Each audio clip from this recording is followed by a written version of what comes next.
English દારૂનો જથ્થો ભરેલી કાર તેના ઠેકાણે દારૂની ડિલિવરી થાય તે પહેલા રાજપરા ખોડિયાર મંદિરની ચોકડી પાસે વોચમાં પેરોલ ફરલો સ્ક્વોડનો સ્ટાફે હતો. એ દરમિયાન કાર નાસવા લાગી હતી, જેનો ફિલ્મી ડબ્બે પીછો કરી કારને ઝડપી લીધી હતી. એલસીબી અને પેરોલ ફરલો સ્ક્વોડનો સ્ટાફ પેટ્રોલિંગમાં હતો.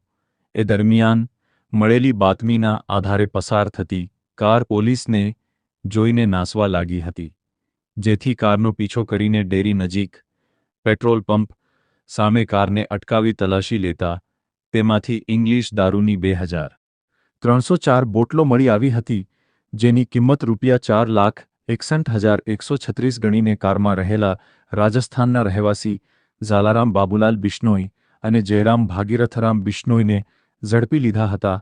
જ્યારે પૂછપરછમાં રાજસ્થાન રહેતા વિકાસ સોહનલાલ બિશ્નોઈ, મનોહર ઉર્ફે મનુ બિશ્નોઈ અને પાલીતાણાના થોરાળી ગામે રહેતા ઘનશ્યામ બોઘાભાઈ બારૈયા સહિતના 3 નામ ખુલવા પામેલ, જેથી 5ની વિરુદ્ધમાં શિહોર પોલીસ સ્ટેશનમાં ગુનો નોંધાવી આગળની કાર્યવાહી હાથ ધરી હતી.